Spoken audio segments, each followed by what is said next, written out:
आज हम आपको विकसित भारत की उस तस्वीर से रूबरू कराएंगे जिसे देखकर आपका कलेजा कांप जाएगा। हम बात कर रहे हैं बाड़मेर के एक स्कूल की, जहां पढ़ेगा इंडिया का नारा तपती रेत में दम तोड़ रहा है। PWO स्कूल फौजानियों की ढाणी, ये वो जगह है जहां शिक्षा के नाम पर बच्चों के भविष्य के साथ खिलवाड़ हो रहा है। यहां 10वीं कक्षा का परिणाम 0 है तो बाकी सप्लीमेंट्री की कतार में। लेकिन शर्मनाक बात यह है कि इस तबाही के बाद भी सिस्टम बेखौफ है।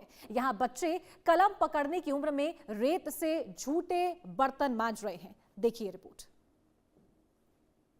जहां किताबें होनी चाहिए वहां बदहाली है, जहां भविष्य गढ़ा जाना चाहिए वहां बच्चे बर्तन मांज रहे हैं। रेत में दफन हो रही है पढ़ाई।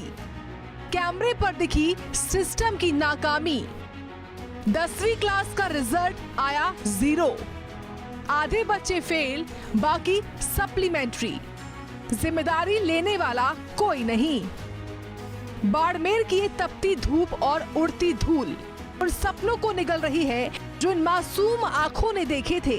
फौजानियों की ढाड़ी का सरकारी स्कूल आज बदहाली का पर्याय बन चुका है। 10वीं बोर्ड का रिजल्ट आया तो हड़कंप मच जाना चाहिए था, लेकिन यह सन्नाटा पसरा है। यहाँ का रिजल्ट 0 रहा, लेकिन जिम्मेदारी लेने वाला कोई नहीं। विडंबना देखिए, जिस स्कूल में भविष्य गढ़ा जाना चाहिए था वहाँ 10वीं कक्षा का कमरा ही खाली पड़ा है।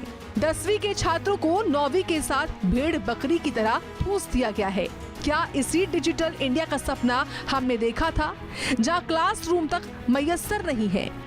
आपने विधानसभा में हमारे शिव के विधायक रविंद्र सिंह भाटी का वो बयान तो सुना ही होगा कि साहब ऐसी कंडीशनें हो रखी है सरकारी स्कूलों की, वहाँ पर बच्चियों के लिए जो है वो शौचालय नहीं है। इसकी वजह से बच्चियां जो है पानी बहुत कम पीती है। आज मैं जिस स्कूल में खड़ा हूँ, इस स्कूल से आपको यहाँ के जो शौचालय बने हुए उनकी भी आपको मैं हकीकत से रूबरू कराने का प्रयास करूंगा। शिक्षकों को लाखों की तनख्वाह मिल रही है, लेकिन कक्षा में पढ़ाने की जहमत कोई नहीं उठा रहा। यहाँ की दीवारों पर लिखे बेटी बचाओ बेटी पढ़ाओ जैसे नारे अब बेमानी लगते हैं। इस स्कूल में पढ़ने वाले बच्चों को अपने भविष्य की चिंताएं खा रही हैं। हालात तो सुधरने वो समय की बात है, लेकिन इससे सबक जो लेना चाहिए वो सबक भी यहाँ के टीचर नहीं ले पा रहे हैं। मैं कक्षा 10th के आगे खड़ा हूँ। ये देखिए यहाँ पर लिखा है कक्षा 10th, और आपको कक्षा 10th के अंदर आपको बताऊँ, ये बोर्ड के ऊपर आप लिखा दे सकते हैं कक्षा 10 लिखा हुआ है, और यहाँ पर सारे बच्चे जो है वो यहाँ उन बच्चों में से एक बच्चा मौजूद नहीं है। आप स्कूलों के हालात देखिए। आखिर मैं उन नोडल अधिकारी से सवाल करना चाहूँगा, मैं उन DO से सवाल करना चाहूँगा कि आखिर ये आप अपनी जांच के दौरान क्या देखते हैं। देखिए क्या 10th के जो क्लास है, 10th का क्लास के अंदर आप एक बच्चे को आप यहाँ पर नहीं मौजूद देख सकते हैं। आरिफा और चेतना जैसी बेटियां आंखों में सपने और उदासी लेकर पूछ रही हैं कि उनका कसूर क्या है। आरिफा डॉक्टर बनना चाहती है, लेकिन जिस स्कूल में साइंस पढ़ाने के लिए कोई टीचर ही ना हो, वहाँ भला डॉक्टर बनने का सपना साकार कैसे होगा?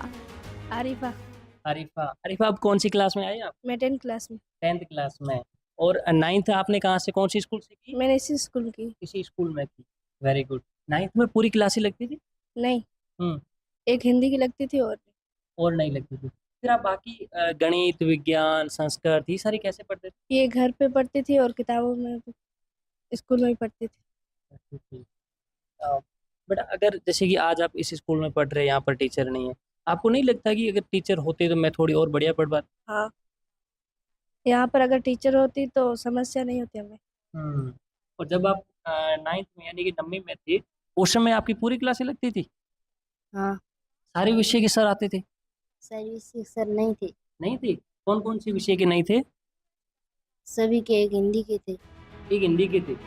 बदहाली सिर्फ पढ़ाई तक सीमित नहीं है। मिड डे मील के बाद का नजारा सिस्टम के गाल पर तमाचा है। ये बच्चे जो कल के अफसर या इंजीनियर बन सकते थे, दोपहर का खाना खाने के बाद खुद अपने बर्तन साफ करते हैं, वो भी पानी से नहीं बल्कि रेगिस्तान की मिट्टी और रेत से। ये किसी सजा से कम नहीं है। सरकारें स्वच्छता अभियान के विज्ञापन पर करोड़ों रुपए खर्च करती है, लेकिन इन बच्चों के पास हाथ धोने का साबुन तक नहीं है। मास्टरों की कमी है, दूसरा रास्ता जाने का नहीं है, 8 किलोमीटर छेटे जाना। ठीक है, टाइम सर बच्चे नहीं पहुँचे होंगे तो नहीं पहुँचते हैं। अच्छा, दूसरी बात मास्टरों की बहुत कमी है, जातिवाद चला रहे हैं।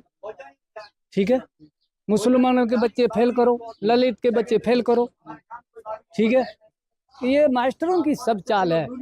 हाँ, तो वो तो ऐसा बता रहे हैं कि बच्चे फेल होने का कारण है स्कूल में टीचर नहीं है इसलिए फेल हो रहे हैं। अब टीचर नहीं है तो सरकार को बोलो ना, वहां जाके कहो ना, बच्चे यहाँ आते हैं तो आप उसको मेहनत करो ना, तो सरकार से रिक्वेस्ट करो ना।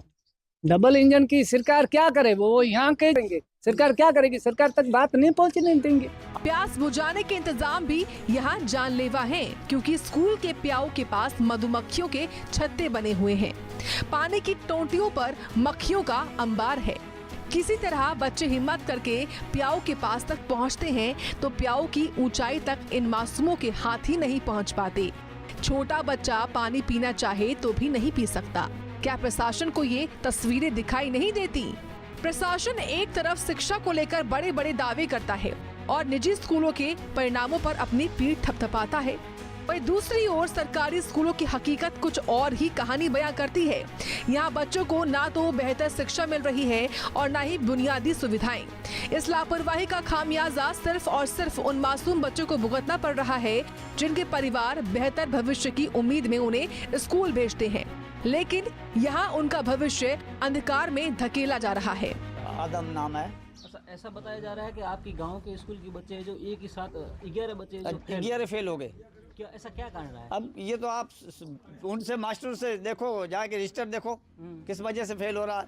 नमी में भी फेल हुआ था, जो मास्टर खुद परीक्षा दे रहे थे वो तो फेल करना मास्टरों के हाथ में था ना।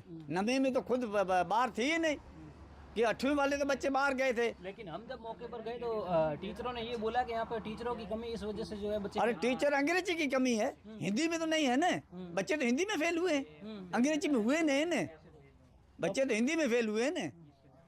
तो आप प्रशासन से क्या अपील करते हो? हम अपील प्रशासन ये करते हैं कि हमारा बच्चों को ये भविष्य खत्म हो रहा है। अब सरकार से निवेदन है, नेताओं से निवेदन है कि ये स्कूल में जांच की जाए, नहीं हो तो इसकी ट्रांसफर की जाए मास्टरों। ये सिर्फ एक स्कूल की कहानी नहीं है, बल्कि पूरे सिस्टम की पोल खोलने वाली तस्वीर है। अगर समय रहते सुधार नहीं किया गया तो ऐसे हजारों बच्चों का भविष्य अंधेरे में चला जाएगा।